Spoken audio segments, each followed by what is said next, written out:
Alhamdulillahi Rabbil Alamin, hamdan kathiran tayyiban mubarakan fih kama yuhibbu Rabbuna wa yardah. Asyhadu an la ilaha illallah wahdahu la syarika lah iqraran bihi wa tauhida, wa asyhadu anna Muhammadan abduhu wa rasuluh sallallahu alaihi wa ala alihi wa sahbihi wa sallama tasliman mazida, amma ba'd. Kaum muslimin dan muslimat jamaah maghrib rahimakumullahu jami'an, pada malam hari ini kembali kita melanjutkan pelajaran kita dalam membaca buku hadits, dan sekarang kita masih di buku hadits yang paling ringkas, yaitu membaca kitab Riyadhus Shalihin, membaca kitab Al-Arba'in An-Nawawiyah karya Al-Imam An-Nawawi rahimahullahu ta'ala. Baik, sekarang kita masuk di hadits yang ke-22. Nabi Abdullah Jabir bin Abdullah Al-Ansari radhiyallahu anhuma anna rajulan sa'ala Rasulullah sallallahu alaihi wasallam faqala. Dari sahabat Abi Abdullah Jabir ibn Abdullah Al-Ansari radhiyallahu anhuma, ada seorang lelaki yang bertanya kepada Rasulullah sallallahu alaihi wasallam, Ara'aita idza shallaitul maktubat wa sumtu ramadhana wa ahlaltul halala wa haramtul harama wa lam azid ala dhalika syai'a adkhulul jannah? Qala na'am, rawahu Muslim. Bagaimana pendapatmu wahai Rasulullah kalau saya mengerjakan sholat, maksudnya sholat 5 waktu, saya puasa Ramadan, saya halalkan yang halal, saya haramkan yang haram, dan saya tidak menambah lebih dari itu. Artinya orang ini hanya mengerjakan yang wajib, dia tidak menambah ibadah sunnah, dia hanya kerjakan yang wajib, sholat, puasa, halalkan yang halal, haramkan yang haram, tidak lebih dari itu. Apakah saya bisa masuk surga? Maksudnya, apakah saya bisa masuk surga hanya mengerjakan yang wajib tapi tidak menambah dengan yang sunnah? Tapi tidak menambah dengan yang sunnah, dia hanya fokus pada yang wajib saja, seperti sholat, puasa, halalkan yang halal, haramkan yang haram, ya tidak lebih dari itu. Apakah saya masuk surga? Apakah saya bisa masuk surga sesuai dengan amalan itu? Kata Nabi, iya. Kata Nabi, iya. Hadits riwayat Muslim. Faedah yang pertama, terdapat dalil bahwa manusia itu bertingkat-tingkat dalam keimanan. Ya, ada yang semangat, ya kan, mencari jenjang yang tertinggi. Ya, ada yang kurang dari itu. Seperti di sini ya, dia hanya yang wajib saja. Ya, semangatnya yang penting kerjakan yang wajib, ya sudah. Jadi manusia itu bertingkat-tingkat dalam keimanan. Ada yang semangat, ada yang sedang, ada yang kendor. Iya, manusia bertingkat-tingkat dalam keimanan. Iya, jadi ada yang, contoh misalnya, ada yang datang ke Nabi bertanya, wahai Rasulullah, amalan apa yang paling utama? Gitu kan? Wahai Rasulullah, amalan apa yang paling utama? Yang menunjukkan orang ini semangat. Di sini dia datang, wahai Rasulullah, kalau saya hanya kerjakan yang wajib saja. Iya. Jadi dia istilahnya santai. Apakah saya bisa masuk surga? Iya kan? Kata Nabi, iya. Nah, sini menunjukkan bahwasanya manusia itu bertingkat-tingkat dari sisi keimanan. Ya, ada yang semangat, ada yang sedang, ada yang kurang dari itu. Ya. Dan ini menguatkan akidah ahli sunnati wal jamaah, bahwasanya iman itu bertambah dan berkurang. Kadang iman itu semangat, kadang kendor, kadang pertengahan, ya kadang malas, kadang bertambah lagi, ya kan? Itulah iman. Iman itu ya tensinya bisa naik dan bisa turun. Ya. Dan bertambahnya iman itu dengan ketaatan. Seorang semakin taat, maka semakin semangat ya dalam beragama. Tapi ketika dia semakin bermaksiat, maka dia semakin melemah dalam beragama. Ya. Faedah yang kedua, terdapat dalil bahwa penuntut ilmu ya hendaknya dia memperhatikan pertanyaan-pertanyaan yang diajukan kepada gurunya atau kepada syekh. Hendaknya dia memperhatikan pertanyaan yang diajukan kepada syekh. Ya.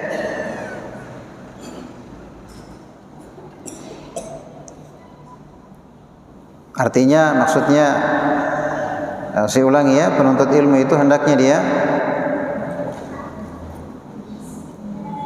perhatian terhadap pertanyaan yang diajukan kepada syekh. Artinya dia menghadirkan pikirannya, ya, dia hadirkan hatinya, walaupun yang bertanya itu orang lain. Ya, misalnya ada yang bertanya, ya, entah dia yang bertanya atau orang lain yang bertanya, hendaknya dia perhatikan, karena pasti dari jawaban itu dia mendapatkan faedah. Apakah dia yang bertanya atau orang lain yang bertanya, pasti dari jawaban itu dia mendapatkan faedah. Sama di sini ya, di sini bukan kita yang bertanya, ya kan? Bukan siapa yang bertanya. Tapi yang bertanya adalah ya seseorang, ya. Tapi yang dapat manfaat siapa? Ya kan? Yang dapat manfaat sampai sekarang. Padahal yang bertanya satu orang kepada Nabi SAW. Dari pertanyaan itu ternyata banyak dari manusia yang mendapatkan manfaat. Oleh karenanya ini sepantasnya bagi penuntut ilmu yang mencari ilmu, hendaknya ketika ada pertanyaan yang diajukan kepada syekh, kepada yang ditanya, maka hendaknya dia hadirkan pikirannya, dia hadirkan hatinya, ya, walaupun pertanyaan itu dari orang lain, karena pasti dia mendapatkan faedah, faedah atau manfaat dari perhatiannya dia terhadap jawaban dari pertanyaan. Faedah yang ketiga, boleh bagi seseorang hanya fokus dengan perkara yang wajib. Boleh saja, artinya dia hanya fokus, ya, hanya dengan perkara yang wajib, ya, seperti sholat, puasa Ramadan, zakat dan selainnya. Hanya saja, ya, yang terbaik adalah seorang itu berusaha kepada jenjang yang tertinggi. Artinya di samping dia mengerjakan yang wajib, juga dia tambah dengan yang sunnah. Itu yang terbaik tentunya. Tapi kalau misalnya dia hanya terbatas dengan perkara yang wajib, maka boleh saja. Di sini yang bertanya Nabi tidak permasalahkan, ya. Dia bilang kalau saya hanya kerjakan yang wajib, ya, puasa, sholat, ya, saya halalkan yang halal, yang haramkan yang haram, apakah saya masuk surga? Ya, kata Nabi, iya. Ya, kata Nabi, iya. Ini dalil, ya, bolehnya hanya terbatas pada yang wajib. Ya, hanya saja tentunya yang terbaik adalah dia menambah dengan yang sunnah. Ya, dia menambah dengan yang sunnah. Taib. Selanjutnya, faedah yang keempat,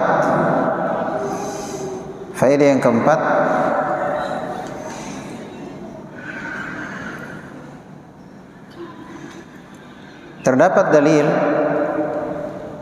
akan keutamaan ibadah wajib. Akan keutamaan ibadah wajib. Karena seandainya pun seorang hanya terbatas dengan yang wajib dan dia istiqomah dengan yang wajib itu hingga dia meninggal, maka dengannya dia masuk surga. Dengannya dia bisa masuk surga, tentunya dengan atau atas keutamaan dan rahmat dari Allah. Ini ya. Jadi andaikan pun seorang terdapat dalil akan keutamaan ibadah wajib. Iya, ibadah wajib. Iya. Andaikan seorang dia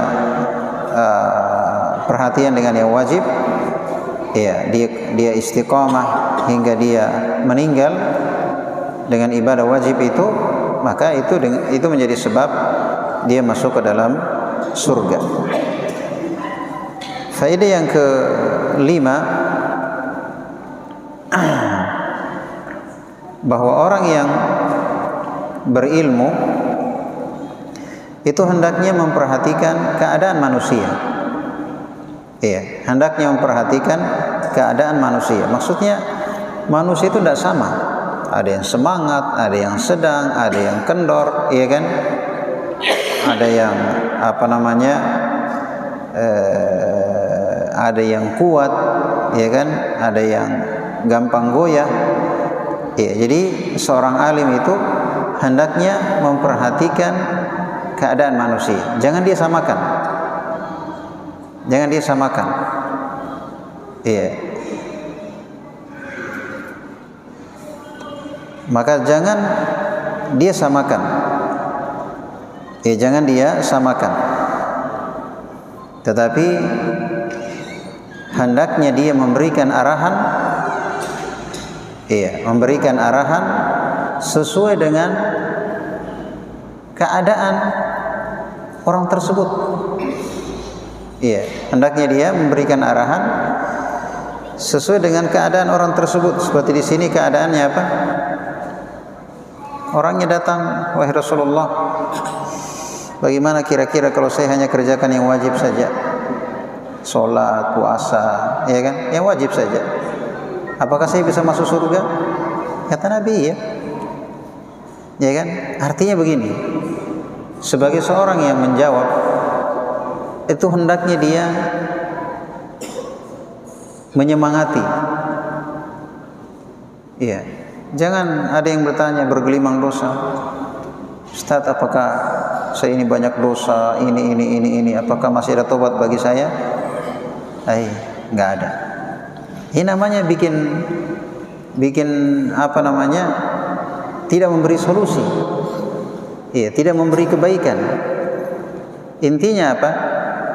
Kalau tidak bisa memperbaiki, ya minimal, ya jangan tambah merusaki. Ya, ibaratnya kalau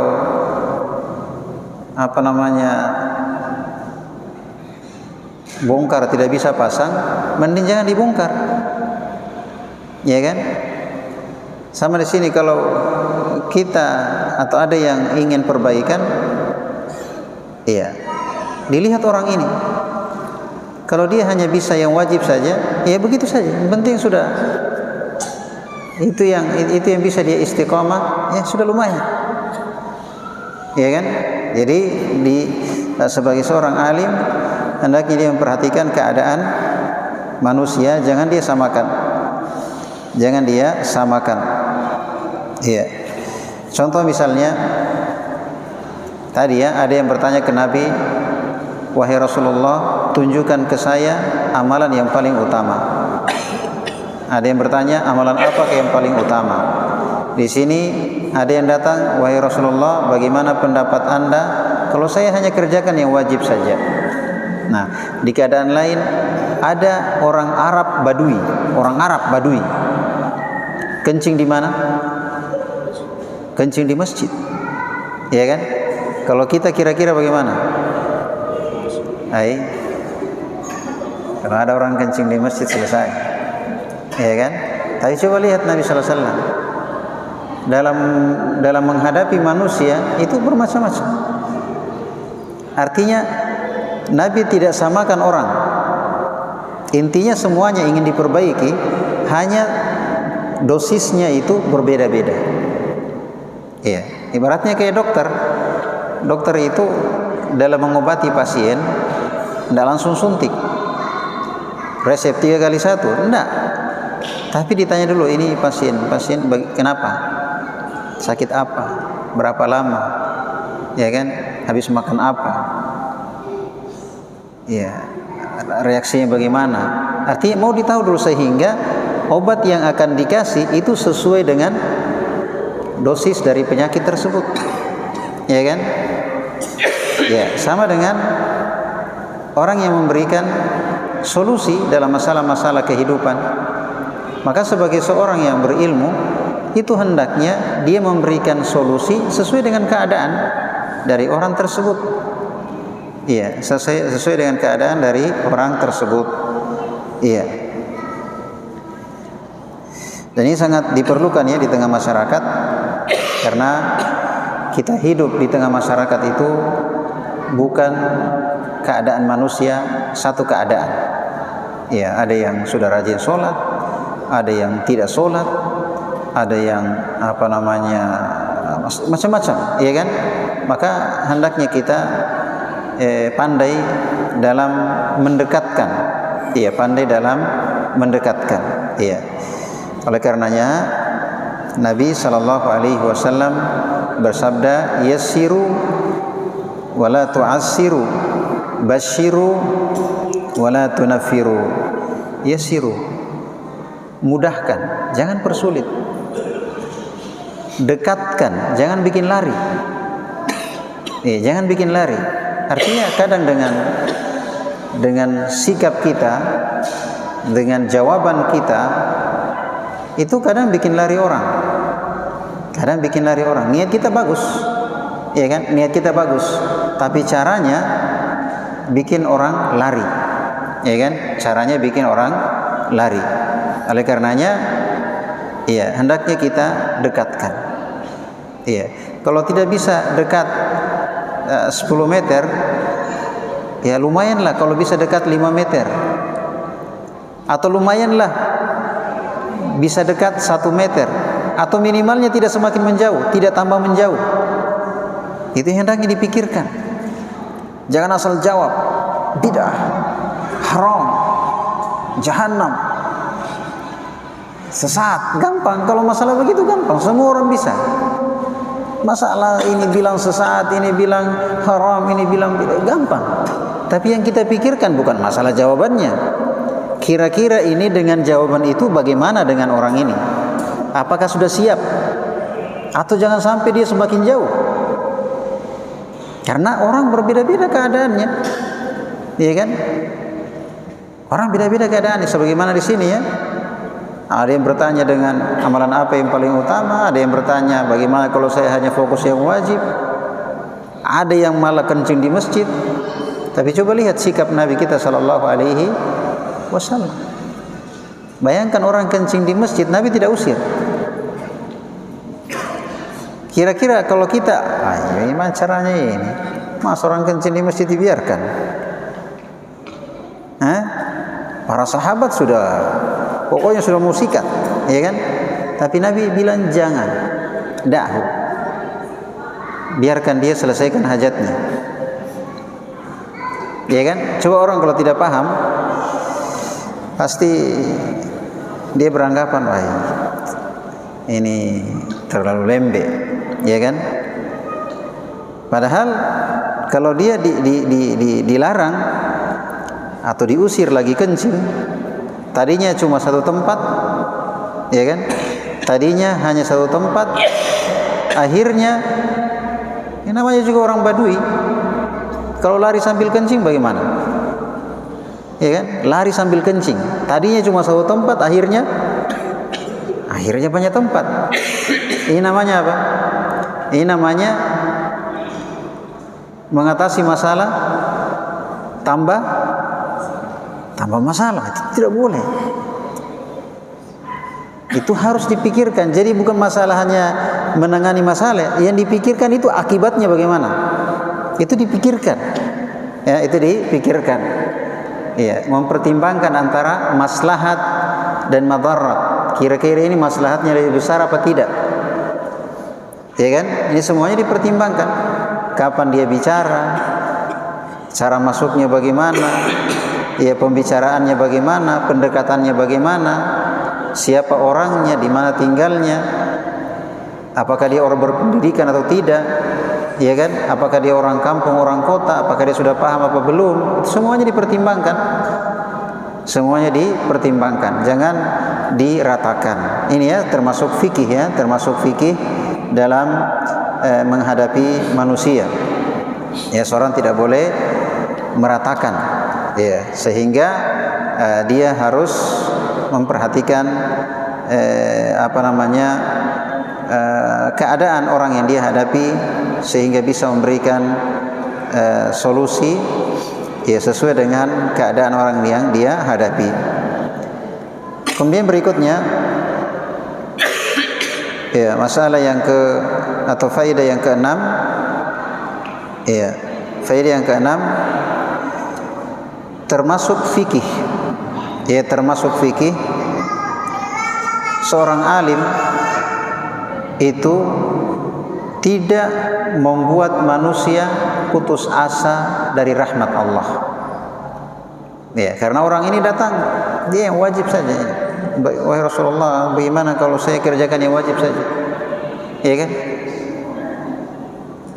Jadi seorang alim itu termasuk fikih, atau dia orang yang alim adalah dia tidak membuat manusia putus asa dari rahmat Allah.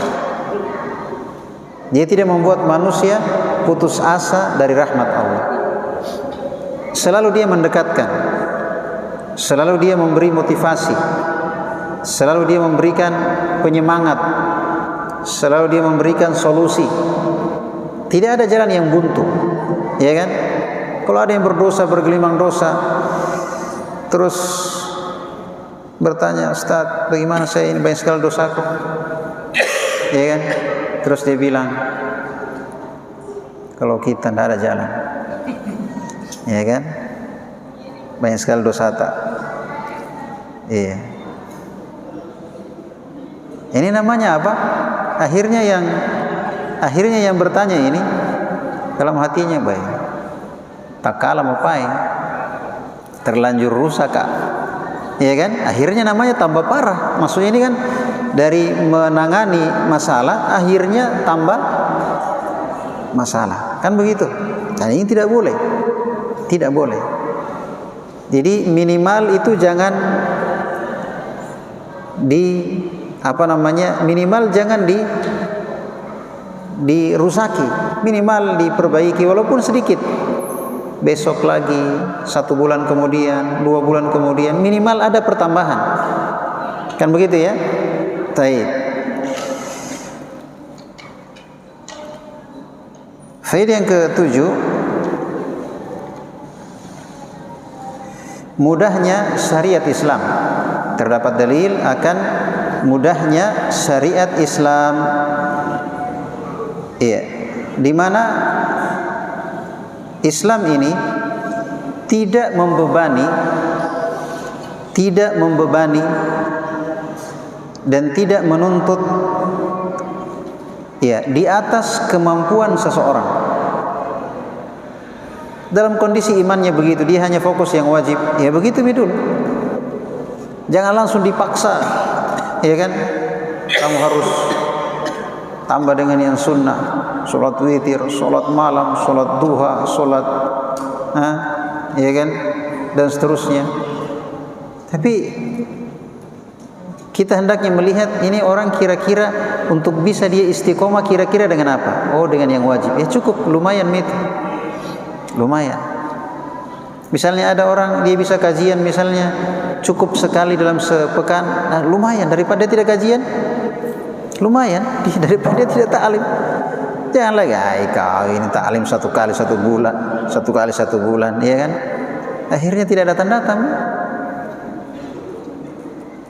Tapi dilihat kira-kira, oh lumayan ya, alhamdulillah, padahal sebelumnya tidak pernah taklim tahu, sekarang sekali sebulan, lumayan daripada tidak. Ya kan? Nanti lagi didekatkan lagi, barangkali seiring waktu bisa semakin baik, ya kan? Harusnya seperti itu.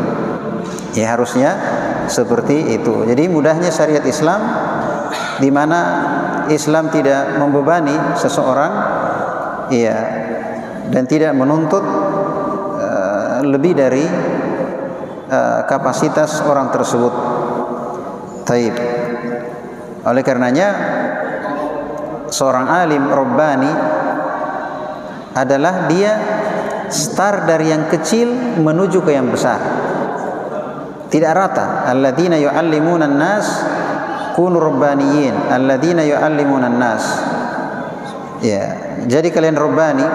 Ar-rabbani itu yang mengajari manusia dari yang kecil ke yang besar. Jadi pelan-pelan. Al-Quran turun berapa juz? Langsung 30 juz? Tidak. Al-Quran turun 23 tahun. 23 tahun. Jadi 30 juz Al-Quran itu, 114 surah Al-Quran itu turunnya 23 tahun. Nah, kita mau langsung sikat, haram, bid'ah, sesat, ya kan? 23 tahun. Satu ayat, turun lagi satu ayat sampai 23 tahun. Ya kan? Lebih dari 6.000 ayat Al-Quran. Itu turunnya 23 tahun. Nah, kita baru lihat orang 1 bulan sudah disikat. Kadang lebih dari itu. Apa kurang dari itu? Ya kan? Contoh misalnya ketika penduduk Taif, Nabi dari Mekah ke Taif. Karena di Mekah pokoknya tidak ada tanda-tanda kebaikan. Ya kan? Akhirnya Nabi pindah ke Taif, barangkali di Taif ada yang mau terima dakwanya Nabi, ya kan? Tapi ternyata di sana sengkam maji. Ya kan? Nabi dilempari, dilempari kotoran onta, bahkan dilempari kepalanya berlumuran darah, ya kan? Sampai malaikat minta, wahai Nabi, ya kan? Saya akan timpahkan ya gunung ini ke mereka. Malaikat minta izin, ya kan? Saya akan timpahkan gunung ini ke mereka, ke penduduk Taif. Dia bilang Nabi, jangan. Siapa tahu nanti dari keturunannya, bukan orang tuanya, dari keturunannya, bukan mereka. Siapa tahu anak-anaknya. Coba lihat. Kalau kita tidak sabar, kalau kita nggak sabar, pokoknya sikah, ya kan? Tapi coba lihat Nabi kita SAW. Kalau tidak bisa orang tuanya, minimal apa? Anaknya. Jadi dalam berdakwah itu harus main cantik. Kalau tidak bisa orang tuanya, minimal anaknya. Ke orang tua tidak lama lagi, umur 50 tahun, 60 tahun, sudah dekat-dekat nih. Mending siapa? Anaknya. Ini kan tunas harapan, masih tunas. Paham? Ini termasuk trik di tengah masyarakat. Kalau tidak bisa orang tuanya, minimal anak-anaknya. Bagaimana caranya anak-anak itu didekatkan kepada agama? Kayak TPA, ya kan?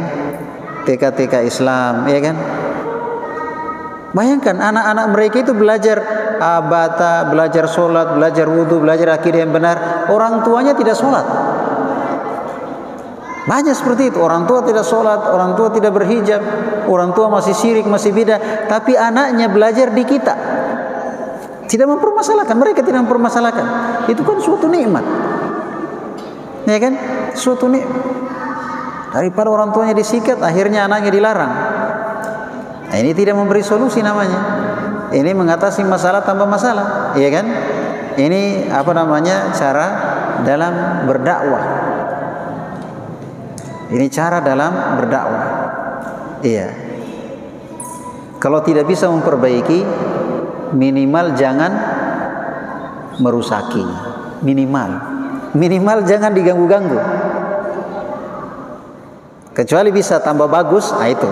Tapi kalau tambah parah, mending jangan. Baik, ini penting sekali. yang kita harus lakukan di tengah masyarakat. Taib. Selanjutnya masalah yang faedah yang ke-8, terdapat dalil akan akidah ahli sunnati wal jamaah bahwa amalan itu bagian dari iman. Iya, amalan itu bagian dari iman. Karena orang ini datang, bertanya tentang amalan yang wajib, yaitu sholat, puasa Ramadan, ya. Maka iman itu harus beramal. Seorang yang beriman dia harus beramal. Dia harus beramal. Maka amalan itu bagian dari iman. Jadi salah kalau ada yang mengatakan, jangan salahkan orang tahu. Belum tentu yang kita lihat begitu, tapi imannya bagaimana? Kita nggak tahu hatinya orang, ya. Kita nggak tahu hatinya orang. Kalau bagus hatinya dia, hendaknya dia sholat, kan begitu. Hendaknya dia perhatian dengan agama, dia kerjakan apa yang diperintah, dia tinggalkan yang haram, kan begitu. Karena iman, amalan itu bagian dari iman. Bagian dari iman. Tidak dikatakan seorang itu beriman kalau dia tidak beramal. Ya kan? Kalau dia tidak beramal. Taib. Faedah yang ke-9. Pertanyaan dalam hadis tadi, walam azid ala dzalika syai', dan saya tidak menambah lagi lebih dari itu. Maksudnya dia hanya fokus yang wajib. Dia tidak menambah dengan ibadah yang sunnah. Dia tidak menambah dengan ibadah yang sunnah. Itu maksudnya, dia hanya fokus dengan ibadah yang wajib. Tapi dia tidak menambah dengan ibadah yang sunnah. Kemudian faedah yang ke-10. Faedah yang ke-10. Halal dan haram itu milik Allah semata. Maksudnya tidak ada yang mengatakan dan menentukan, tidak ada yang berhak menentukan ini halal, ini boleh, ini haram, ini enggak boleh, kecuali siapa? Allah. Jadi siapapun yang bilang halal, siapapun yang bilang haram, itu perlu dicek betul enggak, mana ayatnya, mana haditsnya, ya kan? Maka hati-hati. Kita bilang ini boleh, ternyata enggak boleh. Kita bilang enggak boleh, ternyata boleh, ya kan? Maka hati-hati, karena tidak ada yang berhak menentukan halal, haram, boleh, tidak, kecuali siapa? Allah Subhanahu wa ta'ala. Kecuali Allah Subhanahu wa ta'ala. Karena nama Allah Al-Hakim. Al-Hakim diantara maknanya adalah yang memberikan hukum. Yang memberikan hukum. Maka tidak ada hukum kecuali hukum Allah Subhanahu wa ta'ala. Maksudnya tidak ada yang berhak menentukan ini halal, ini haram, ini boleh, ini enggak boleh, ini sunnah, ini wajib, ini makruh, ini haram. Tidak ada yang berhak menentukannya kecuali siapa? Allah Subhanahu wa ta'ala. Makanya di sini terdapat dalil dilarangnya sotta. Dilarangnya sotta. Karena jangan sampai kita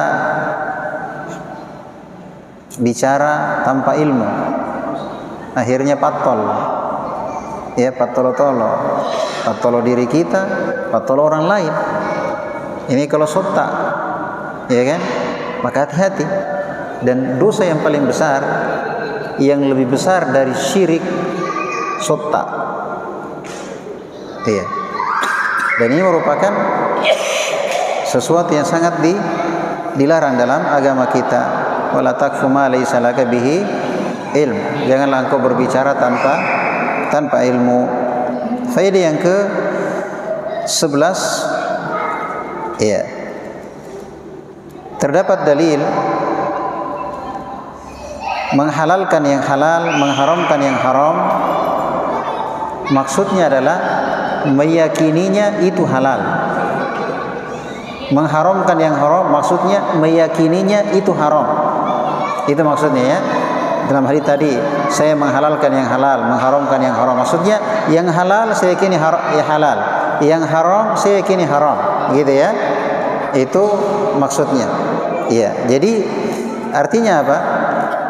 Kalau itu halal, kita yakini halal. Kalau itu haram, kita yakini haram. Baik itu melakukannya ataupun tidak. Cukup dia meyakini halal itu halal, meyakini yang haram itu haram, itu sudah masuk dalam hadis ini, menghalalkan yang halal dan mengharamkan yang haram. Karena biar dia, contoh,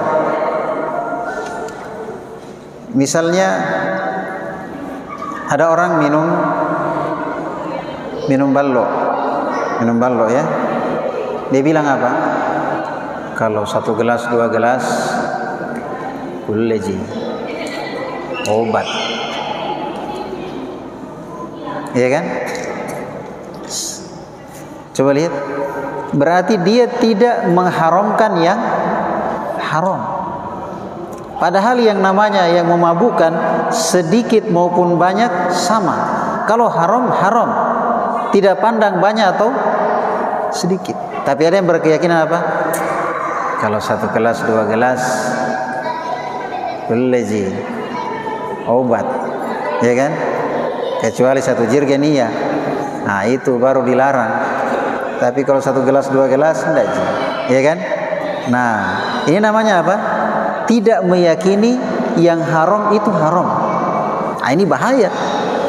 Bahaya. Ini bisa mengarah kepada pembatal keislaman. Karena kita yakini bahwa tidak ada yang berhak menentukan halal haram kecuali siapa? Allah. Kalau Allah sudah bilang halal, bilang halal. Kalau Allah bilang haram, haram. Ya kan? Jangan lagi bilang tapi tidak ada yang menentukan halal haram kecuali siapa? Allah. Paham sini ya? Sama misalnya ada yang berkeyakinan kalau sudah sampai pada tingkatan apa? Ma'rifat, berarti sudah bisa tidak sholat. Yang syariah itu, kalau yang syariah itu sholat. Kalau kayak saya ini, ya kan? Yang namanya sholat hukumnya apa? Wajib. Maka kita harus yakin sholat hukumnya wajib. Tapi orang yang sampai di tingkatan ma'rifat, apa dia yakini? Sudah tidak wajib. Yang wajib sudah tidak wajib, yang haram sudah tidak haram. Karena sudah tingkatan, ini salah. Yang halal kita bilang halal, yang haram kita bilang haram. Iya kan? Itu maksudnya menghalalkan yang halal, mengharamkan yang haram. Taib. Itu ya bisa kita jelaskan pada kesempatan malam hari ini. Semoga apa yang kita dengarkan bermanfaat. Subhanakallahumma wa bihamdik, asyhadu an la ilaha illa anta, astaghfiruka wa atubu ilaik.